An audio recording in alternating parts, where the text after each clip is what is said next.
Good morning, good afternoon, good evening, BMX fans, wherever you may be in the world. Rich Eames here, introducing you to a slightly empty-looking Bathurst BMX track here in New South Wales. It's cloudy, 19 degrees, winds of 24 kilometres an hour, and unfortunately, due to the conditions predicted to get a little bit worse later on, we've taken the necessary decision to cancel the day's racing. So unfortunately, round 4 of the UCI BMX Supercross World Cup here in Bathurst won't be taking place. So I've got my co-commentator with me, Brett Barnes. Brett, how are you, sir?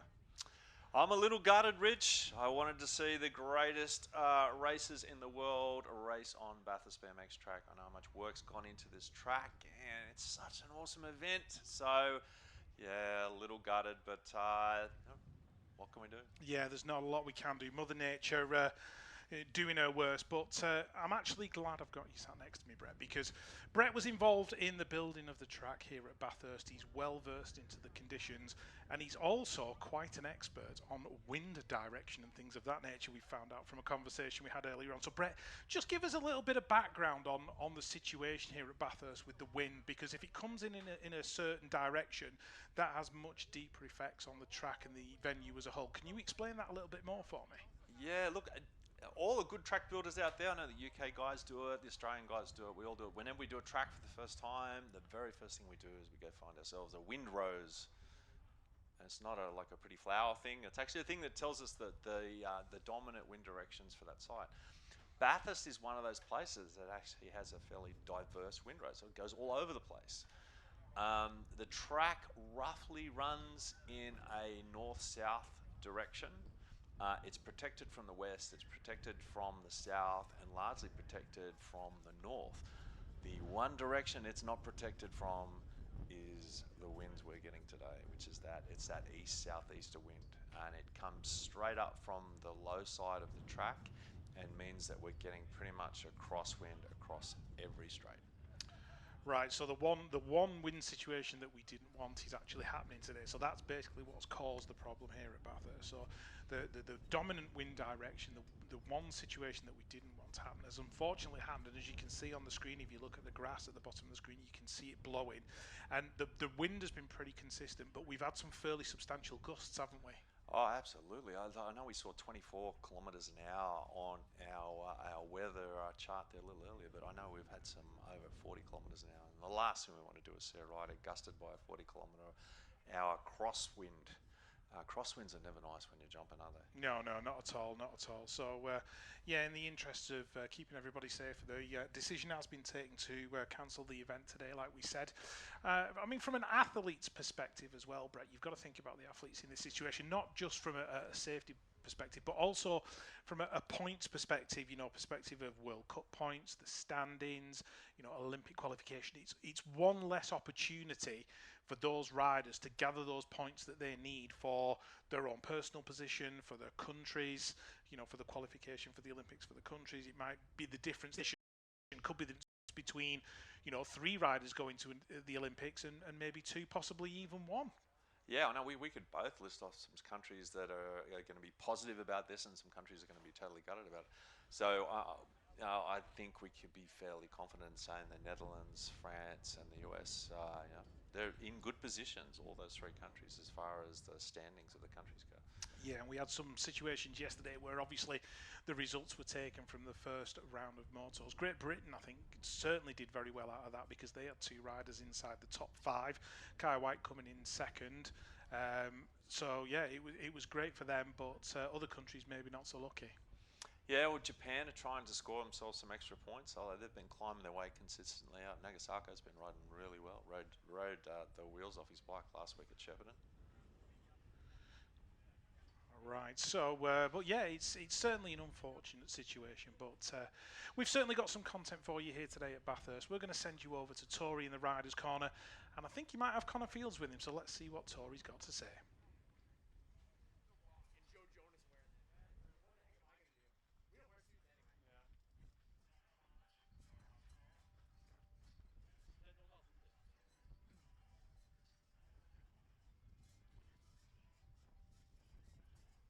Tory Nyhaug here with winner of yesterday, Connor Fields. Connor, crazy day yesterday off the 5-meter hill. Thoughts? Lots of thoughts. Look, I ultimately feel bad for the organizers and everybody who worked really hard to host this event.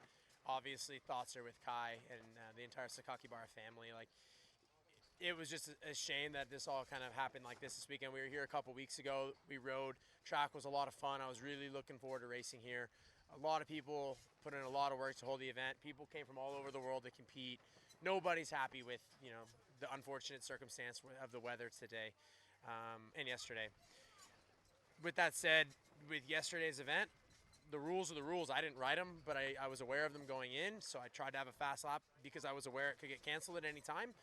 So that's what I did, and as much as it doesn't feel like I won the race, I mean, it's in the record book, so I guess it counts, and what can you do? So a day like yesterday where there's a lot of wind, a lot of stuff going on in the background, and you know the racing could be canceled at any time, so you need a fast lap, like you said. How do you handle that and still go out and perform?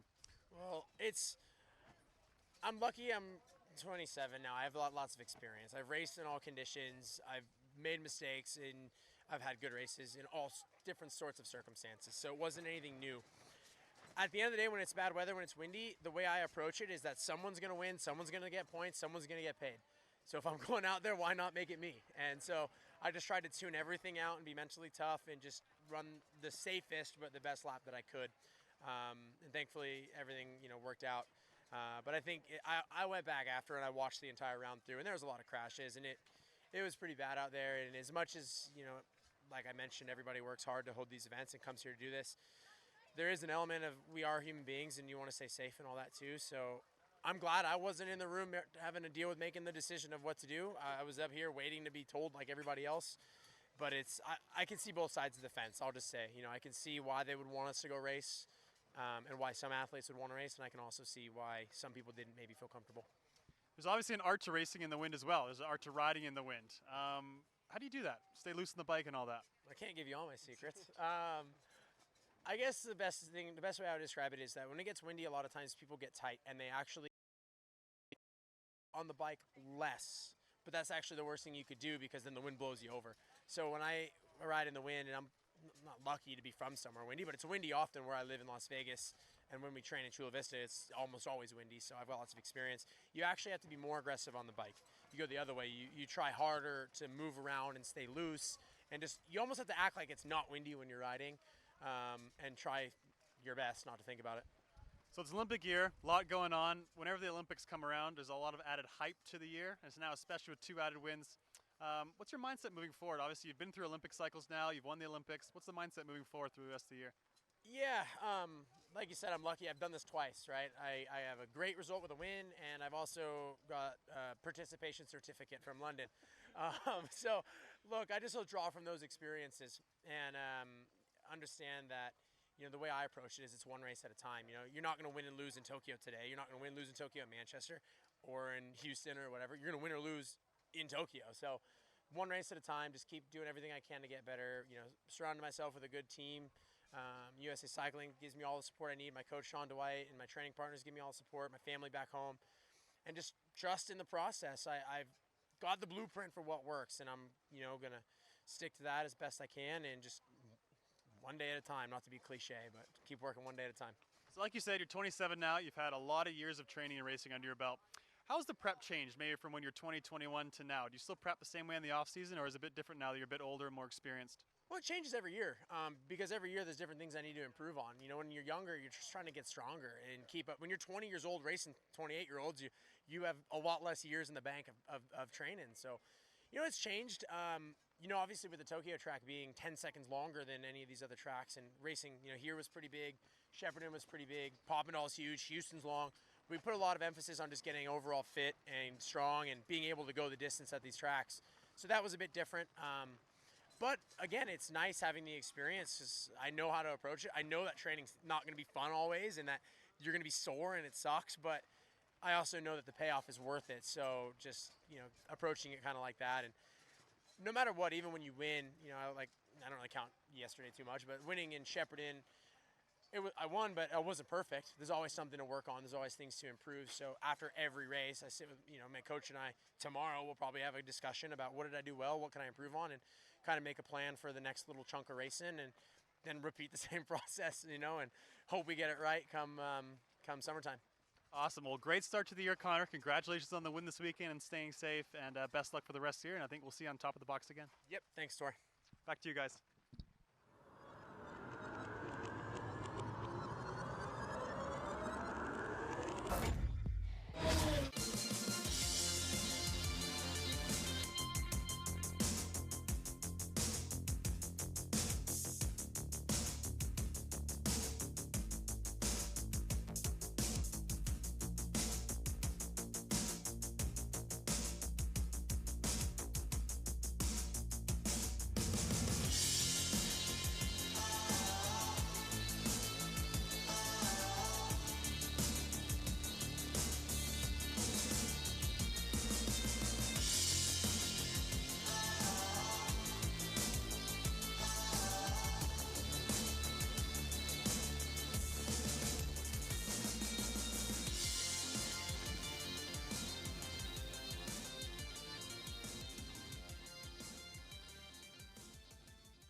You always know pro gate's gonna fall fast and on time, and it's always gonna be on point.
Right, we are back here at a very, very windy Bathurst track in Australia, 19 degrees still, 24 kilometres, but very, very gusty, which has caused the cancellation of today's event.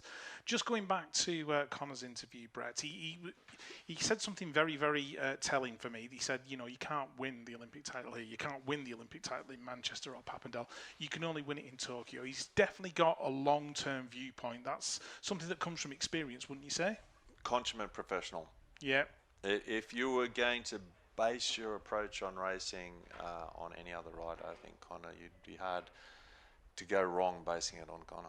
Yeah, he's done an absolutely superb job. So he was the man yesterday in our wind affected round number 3. So we'll be taking a look at that one fairly shortly. And here we are. So basically, what happened yesterday, just to explain it in layman's terms, we completed one phase of racing yesterday afternoon. We went through all the motors, and the winners of each of those motors were then bracketed by time. And the winner of the event was the rider with the fastest time in that first motor. So all the winners of all 16 motors listed out in time order, and that's what gave Connor, the win. He put Kai in there in second, and he put Corbin Sherratt in there in third. But just going back, looking at some of these motos, you see Trey White there just taking a tumble. That third straight, that rhythm section was definitely catching a lot of people out. Yeah, I think we saw a lot of the riders in practice actually. They were practicing their first straight, practicing their second straight, because when they were doing their official practice in the 2 days before, it was at that stage they were still riding the pro straight. They weren't riding a challenge straight. So they're practicing the big jumps, the big hill, and I think it probably caught a few of them out, because we spoke about it when we went into that modified format. It was the 5 metre hill into the challenge straight on the second, which meant that the first technical thing that the riders hit was that third straight. Yeah, definitely. It was a surprise, I think, for some people, just hitting it at full race speed to actually understand the technicalities of it, because it caught probably 4 or 5 people out, and we see a rider there getting caught out on the last straight. I think he actually blew out a tyre on that particular occasion, but certainly the mix-up came to fruition through the motors, and you can see the Columbia rider going into the first turn in front. You got Renato Rezende in there in 2. I think that's Christus Kriegers in 3, and here we see them hitting that straight, and you're going at a fair old pace when you hit it, and the gaps are fairly substantial, so there's always the chance there that somebody might end up taking a fall. Yeah, definitely the simpler line was the straight step up into the valley and then the double out. But the faster line and the one that held the risk is what we can see. Who we got there? That was Corentin Dubois. It was Dubois. Tumble. Yeah. Yes. You can see that the risk that was associated with the high fast line was that if you didn't get it right, it came back and ate you. Yeah. So. And it got very tight going into that first turn as well. You've got Josh McLean in there, I think it is, and I think that looks like, is that David Graff out there in front? I think it actually is. Simon Marquardt, yeah. So that was Cedric Booty taking a tumble. So yeah, from kind of like the second turn into the third turn, there was people falling left and right, and they were falling in different places, and Jeremy Smith there hitting the barriers. So and I think Mitchell Shotman ended up taking a tumble as well. That actually cost him a broken collarbone. He broke his collarbone in 3 places, and he's actually already had surgery on it. So Mitchell Shotman going back with a bit more metal in his body than he actually came away with, which is probably not the best preparation for the Olympics, but something that he's going to have to deal with. And had a bit of a back and forward with him via social media, and he says he's going to be as fit as he can as soon as he can. But yeah, the riders definitely had a tough time on this third straight yesterday, but some of them, definitely got it right. Kyle Evans of Great Britain very nearly got caught out at one point. It was just the tap of the brake that actually saved him, and I think he was second fastest up to that point. So that one tiny mistake might have even cost him a position on the podium. It was a good lap from Kyle, a really good lap, except for that one jump. Yeah. Maybe I'd say pure skill managed to save it. Yeah, there's Joris Harmsen leading out his motor, doing it for the Netherlands. And, we saw Nick Kimman just actually shut it down in his motor yesterday. I think he got to a point where he thought, do you know what? I don't need to push it. I don't need to take the risk. He's got a fairly strong position within the Netherlands scenario in that, there's a more than fair chance he'll be going to the Olympics as one of the riders.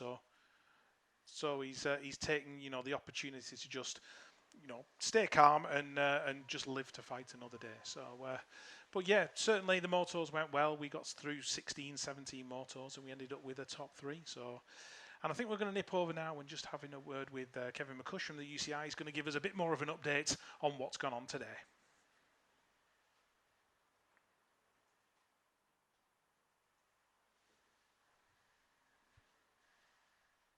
Thanks, guys. I'm here with Kevin McCush of the UCI, who's the manager of Olympic Games and major events for BMX. Kevin, crazy weekend, a lot of weather. Racing ended up being canceled yesterday after the first round. So let's start with yesterday. What ultimately led to that decision? Well, we knew going into the weekend that the weather quite probably wasn't going to be great, and I mean, looking around us right now, that unfortunately certainly turned out to be true. But no, look, we have a few things to balance when we do these events. Rider safety is paramount. We made some early decisions concerning this, use of the 5-meter hill and the amateur straights that made sense to use. With the idea that we would keep an eye on the wind. If it was safe to start, we would start and continue to monitor it during the event.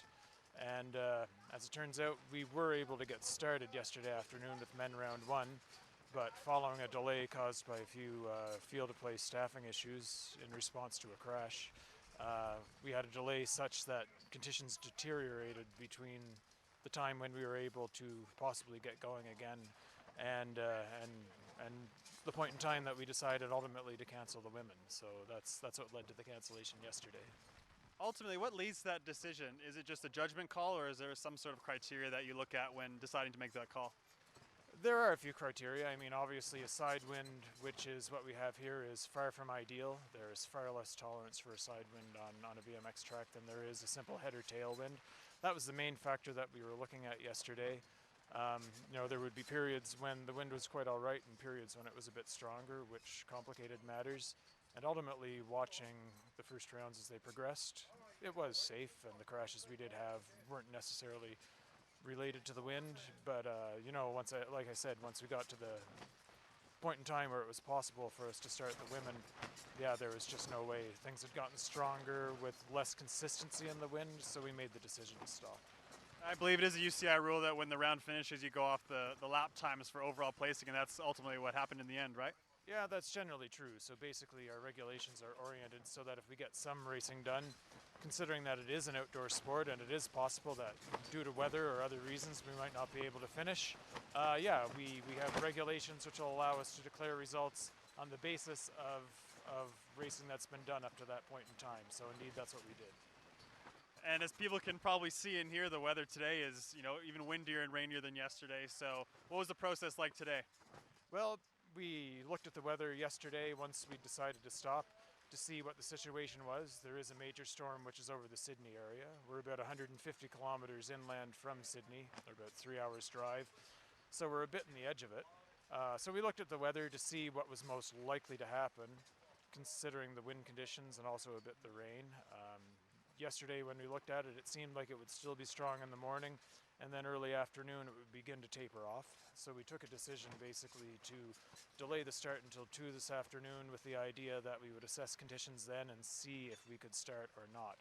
If we started, we would then continue to assess the conditions through the progress of the race, and if we needed to stop, well, we would, and we would make a further decision at that time. As it turns out, we assessed the conditions at 2 o'clock, and they were not great, at least as bad or worse than yesterday when we decided to stop with less consistency in the wind, which is a bit more dangerous. So our next reaction was, okay, well, we'll give it another hour. So we assessed the wind conditions through the next hour with the intention that if it was suitable to do so, we would try to start by 3 p.m. 3 p.m. came and things didn't improve, and as you can tell, they've actually gotten considerably worse, and the weather forecast in the area supported that. So ultimately, looking at what was predicted for this storm over Sydney, where we're kind of on the edge, it was coming this way. So, there was no way that we could have a safe and quality racing event based on what was very likely to happen. So unfortunately, we made the decision to cancel stage 4 without ever having started it. So ultimately, the UCI did everything they could to get the race off, and it just turned out not to be safe for the riders. In a nutshell, that's basically it, yep. Awesome. Thanks, Kevin. Thanks for joining us, and hopefully next race we have some better weather. Fingers crossed. Looking forward to it. Back to you guys.